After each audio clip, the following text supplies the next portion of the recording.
Welcome to our session today on public meeting options in a COVID-19 world. My name is Emily Davenport, and I'm a GMA Member Services Consultant, and we thank you for joining us today. Just a quick overview of everything that we're going to cover. We're going to talk about public meeting options, the public comments and hearings, local example from the City of Dublin, some security tips, a wrap-up, and of course, additional resources. Today, we'd like to share with you some of the meeting options that we're now looking at because of the COVID-19 impacts to our communities. So when we look at this, we want to make sure that not only are we providing public meeting options that are engaging for the public, but meet all of the state requirements. So for us today, we're going to look at a number of different ways that you can do this, but please remember that this is not an inclusive list, so definitely check out as many options as you feel are appropriate for your community. So first option we're going to look at is you can do public meetings in person. If you do them in-house, like inside of your city hall, or even outside, you can do this, but you have to make sure that you are meeting that 6-foot separation between each person. If you are unable to meet that minimum distance of 6 feet, then you have to make sure that you cannot have more than 10 people present at a time. This is important because for some communities, they may not have access to high-speed internet, may not have the resources to do a webinar. So again, you can still have those public meetings in person, but just make sure that you're making sure it's safe and meeting all those requirements. Another option that you can look at is to have a conference call. So this is audio only. And so when you're doing that, you don't have to have a video, but we want to make sure that if you're looking at audio only options, first thing you should do is really check out your IT department and see what you've got available to you, or contact your telephone provider. Some cities already have access, and so all you've got to do is make that phone call and figure out how to set up that line so that you can do this conference call. GoToMeeting and RingCentral are also other options. So when you're looking at this, they can also provide a video, but we wanted to make sure if you're looking at audio only, these are just a few of the ways that you can do that. So if you're looking to do an audio and a video meeting, these are just some examples that we have found. So most people are familiar with Facebook Live. And if you've got a Facebook account, you can go ahead and live stream right there from your meeting. And you've got comments that can be also made available as the meeting's going on. Freeconferencecall.com is another one that people have used. And of course, Google Meet and YouTube Live. So each of these have websites that you can go to and learn about the options that are available to them. And some of them also do have paid plans. So again, you can look at a free option or those that have the paid plans. Keep in mind that some of these options that are free do limit the time and the number of people that can participate. When you're looking for additional options that actually have membership fees, we have listed just 4 of those that are kind of most popular, which include Adobe Connect, GoToWebinar, WebEx, and Zoom. Again, each of these do have a variety of different plans so that you can just look at that, and I think you've got to figure out what is best for your community. So if you've got internet issues, then you may want to look just at a teleconference option. If you've got good high-speed internet and those have that are going to participate in the meeting have access to that, then you'll have to also look at the number of connections that you can have with the people that are participating. So again, each of those provide a number of services at different levels, and you just need to be sure to check those out. Public comments and hearings are definitely something that people are really discussing right now. So depending on the option that you select, you could have it where people are making those comments in person, by phone, email, or comment or chat in the boxes that are provided in some of the tools that you have available. The main thing for you to do before you make a choice is to be sure to check with your city attorney so that you can ensure that you're meeting all requirements under the law. Some have actually taken the point to have an email that's set up so people can send those emails in with those comments so that they can be submitted ahead of time. Some actually have it happening live, like for example with Facebook Live, there's a chat box so you can actually add your comment in there, and then somebody's monitoring that so they can then follow back up as part of the meeting. So again, look at the options that you're doing, and this is going to vary since there's such a number of different combinations you can do. So we want to make sure that as you're thinking about that, look and see what's the best option for you and the type of meeting that you're offering. So we think about meetings, we wanted to just talk to one of our local cities who's actually done some virtual meetings. So today we'd like to highlight the City of Dublin. We've got Brooke Reagan on here, who's a communications and marketing specialist, and she's going to share with you just a little bit about what they've been doing at the City of Dublin. Emily. Um, Hello, everyone. I'm certainly not an expert when it has come to the web and IT, but when we were faced with these new challenges and needing some alternatives to reach our community, we looked at several options. We also continued to try and improve each time, learning from our past experiences as well as those that were going through it with us. We would kind of go and look at their videos, but we were faced with that first meeting needed to be the emergency announcement meeting. And we also had two council meetings that we've had online. So those were the virtual meetings that we've experienced. And we also had the teleconference and the Facebook for that first meeting. And when I say teleconference, I was in that room recording, and we had the mayor and our council members called in on the teleconference because that was the first time that they were faced with, what they needed to do. Since that time, those second two meetings and the platforms were the go-to meeting, and our IT department set it up and got our membership through that go-to meeting and had our link for the council members, and we did it Facebook Live. Interesting enough, I also was on the go-to meeting so that we could record. At the time, that equipment that was used was cell phone and laptop. We have since ordered a camera, but also will need to learn how to work it and move forward, trying to innovate ourselves with that technology. For us, becoming familiar with each of these avenues has certainly paved the way to showcase our city, but we can look at it also in the future as an investment, because any of these things could also be used outside of the pandemic to showcase an event. So, learning this, we felt was something that the city of Dublin certainly needed.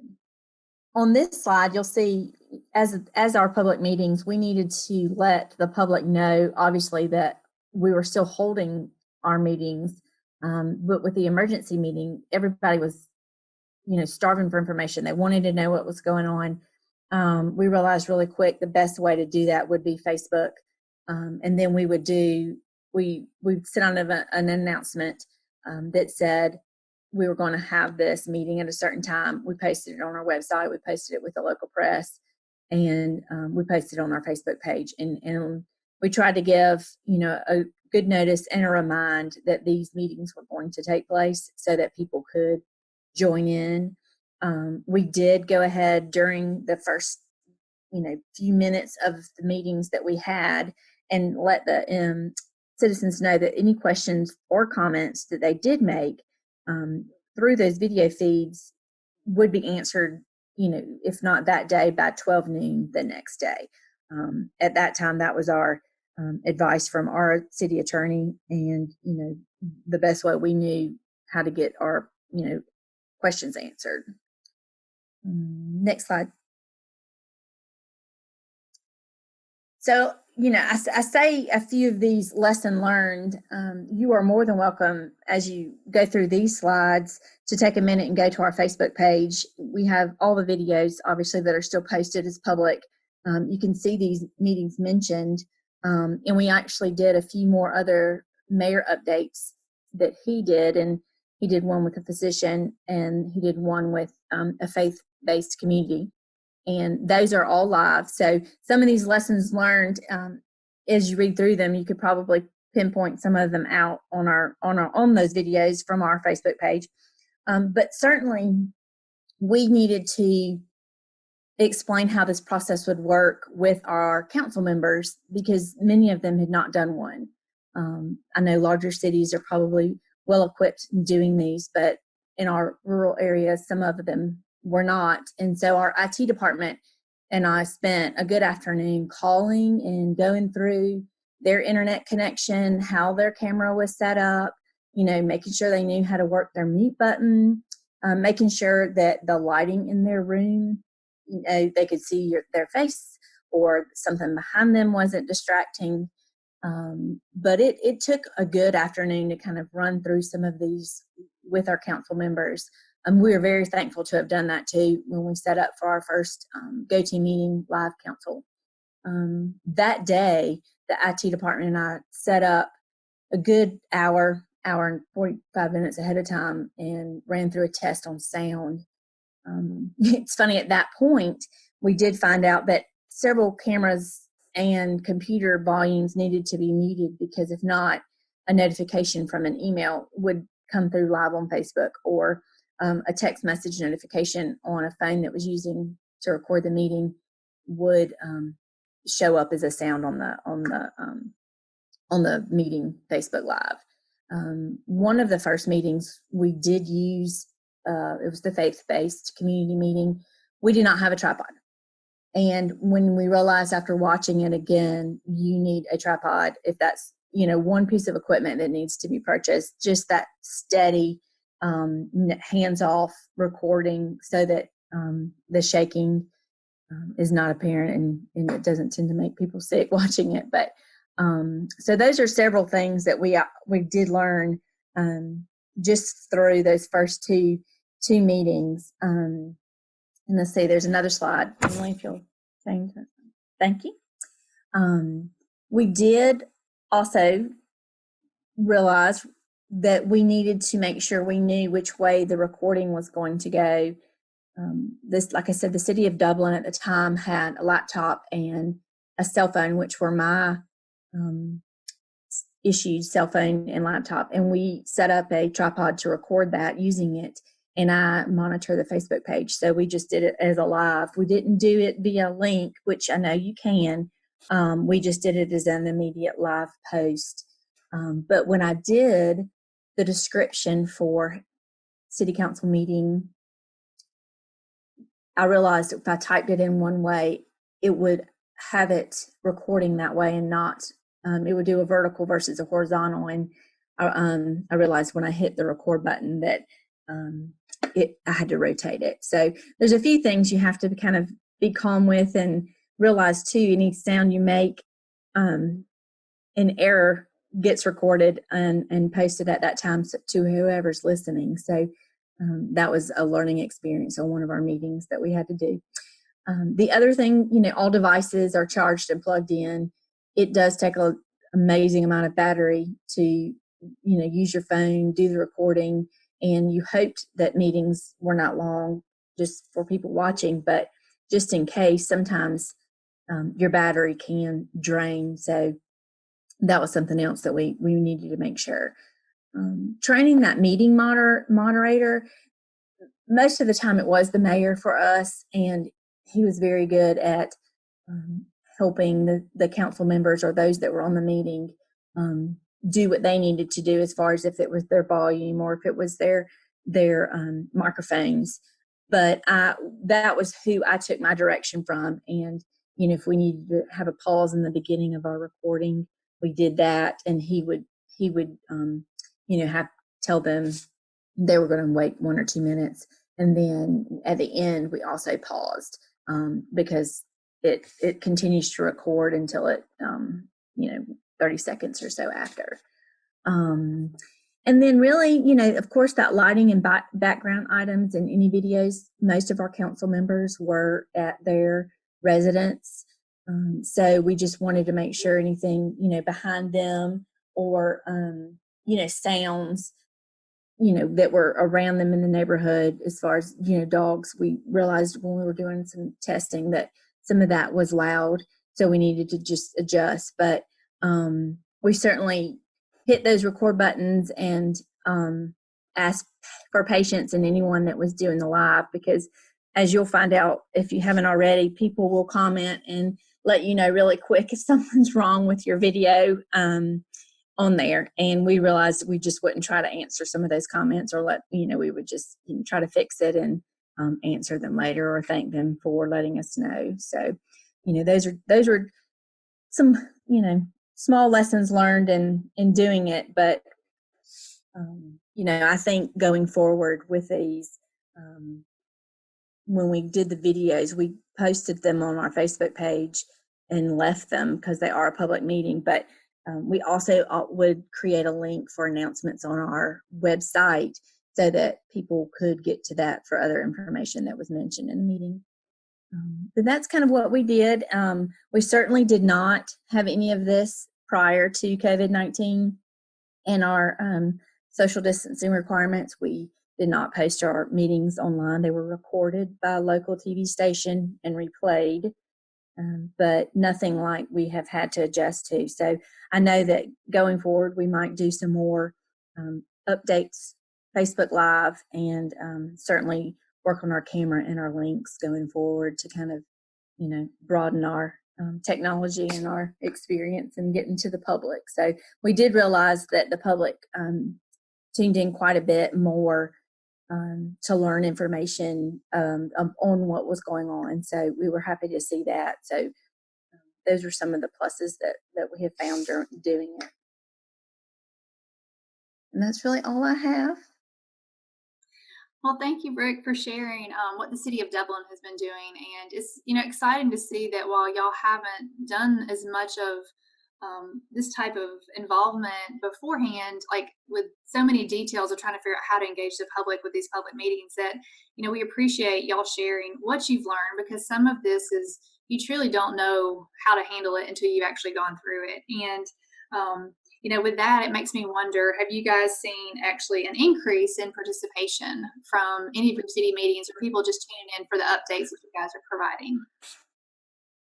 Yes, we did. We actually have seen an increase through the insights and in watching some of the videos back as a recording.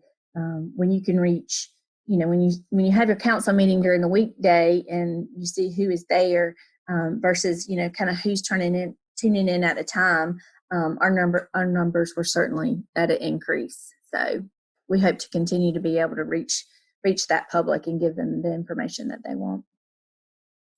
Awesome. Well, it's good to see good things coming out of a very difficult situation. So we thank you for sharing everything that the city of Dublin's been doing. All right. And so now we'd like to kind of move on into the portion of when you're looking at doing these public meetings. Obviously, security is a huge factor to consider. And there's been so much discussion about different ways to make sure that your meetings are safe and that they're not getting taken over by someone who may be hacking. And so for that, we've asked actually Ryan Wilson with Rundell Enterprises to share with us some of the key security tips on how to run a successful meeting, especially involving the public. So with that, I'm going to turn it over to Ryan. Thank you, Emily. Hello, everyone. Appreciate your time today. As Emily mentioned, security, us IT folks, it's always on the forefront of our mind. And I'm sure everyone has heard, concerns around Zoom and Zoom bombing, as the term has become. So we just kind of wanted to give, a couple of just tips for you as far as what to do to secure your meetings and things to think about. And your, IT personnel or whomever you use should be able to help you with these to kind of go through it. But and I just for the record, we got this from NIST, which is the National Institute for Security and Technology. So it's kind of like the leader nationwide for security. So that being said, first one, limit the reuse of access codes. So a lot of times your IT department or the platform that you're using, you'll have an access code. And it's very easy just to continue to reuse that code.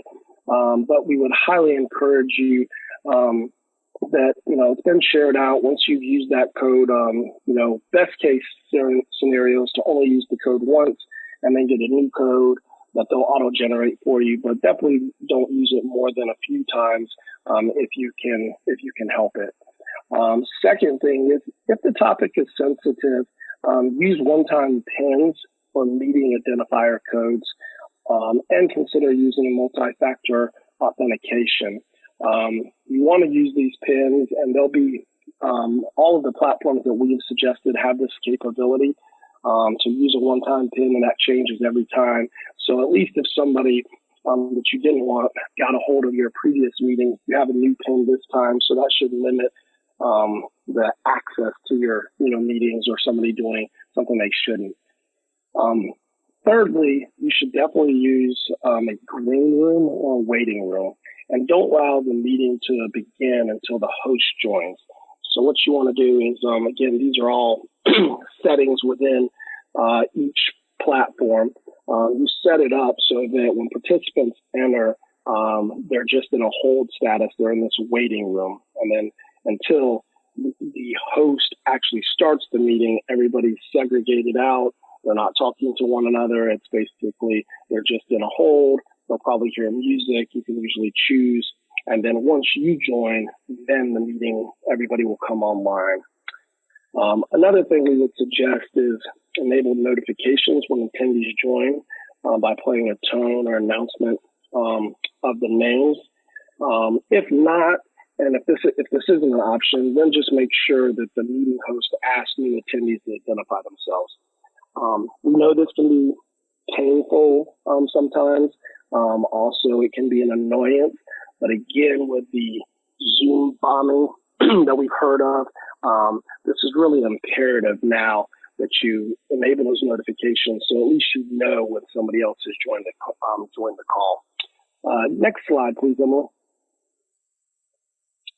In addition, we would also recommend using a dashboard to monitor attendees and identify all generic attendees. A lot of the platforms will allow you to not allow generic attendees. So what this means is that they have to give some information about themselves, their name, their email address, or something.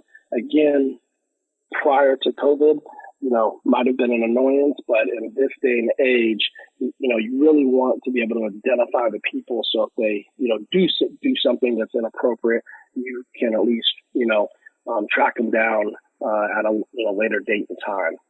If it's a web meeting, disable with video, disable features that you don't need. If file sharing, nobody should really need to be able to share files other than the host of the meeting. If you're not going to have participation by the audience, then disable your chat. I cannot stress this one enough. You should definitely disable screen sharing for all other participants. And then if you need them to be able to share their screen, you can do that on an individual basis.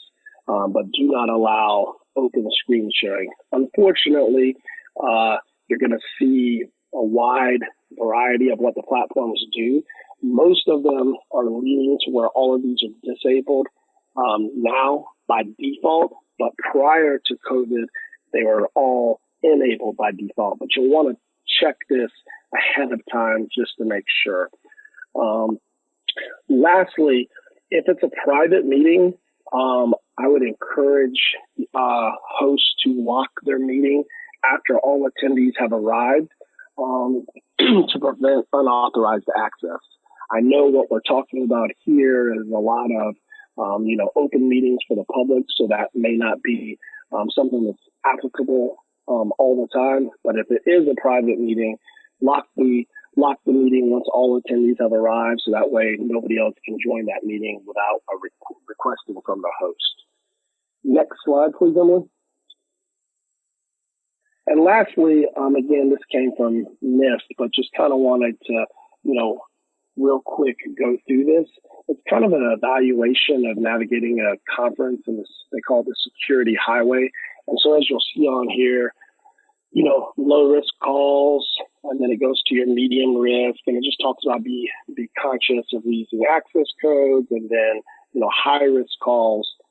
So for example, I know that sometimes counsel will need to go into executive session. So that's what we would define as a high risk call. That's a situation that would be applicable about locking the meeting because you have a certain set amount of participants. Nobody else should be able to have access to it. So just things like that. But this is just kind of a visual representation of what you should be trying to do, and kind of helps you plan as far as what type of, is it a low risk, medium, high, etc. Really, that's all I have, Emily. Thank you, Ryan. As we mentioned when we first started, security is something that everyone is really asking questions about and can be really foreign to us, and especially those communities that don't have IT departments. Since you're a part of the GMA's IT team, can you share a little bit with us about the services that you can provide to our GMA members through their current existing membership? Absolutely. We have a program that we just launched in January that's called IT Security and Strategic Consulting. And as a part of your GMA's membership, you get access to a listserv and a discussion board. So what that is it's kind of like the city clerk's listserv or the city manager's listserv.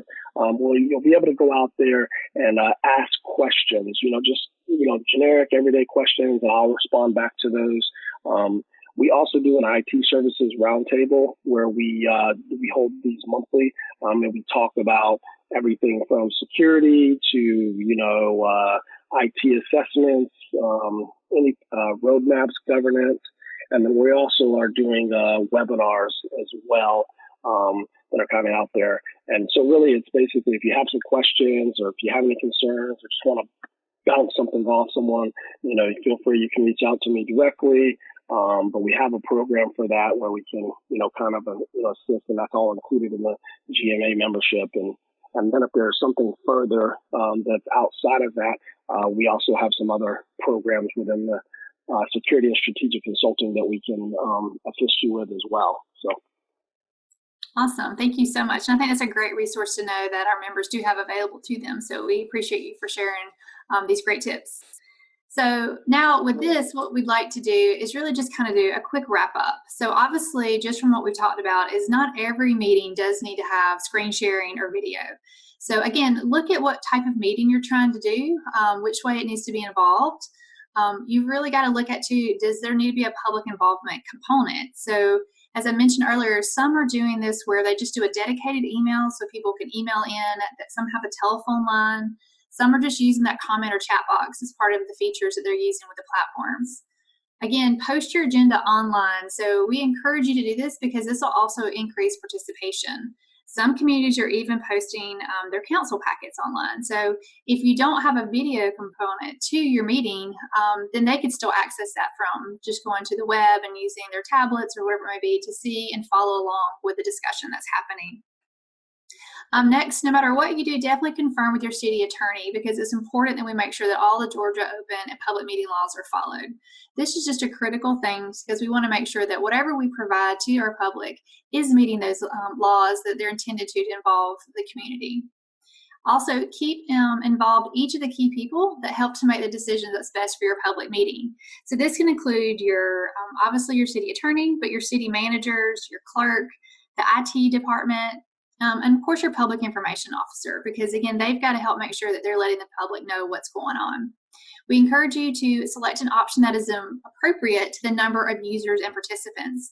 So just like Brooke shared, they're seeing an increase in people who are tuning in and checking that out. So if you normally have 10 people that attend your city council meetings, you may end up with 100 now that you're online.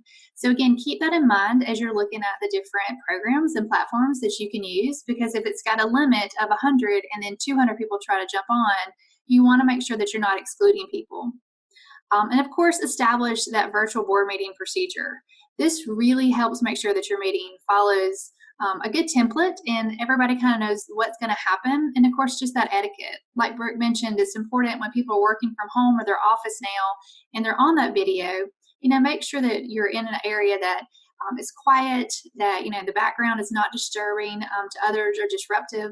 So again, those are just good things to have in mind.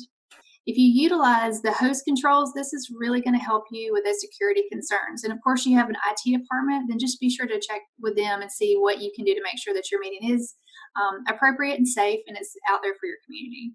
And then, of course, we cannot stress practicing and testing everything before you go live. So practice, practice, practice. Each of us are learning this process, so it's definitely been a little bit of a challenge, but the more you practice and test, the better off it's going to run. These are also just some additional resources that we have available for people to check out. If you go to Athens Clarke County, they actually just did a recent update on the COVID-19 response.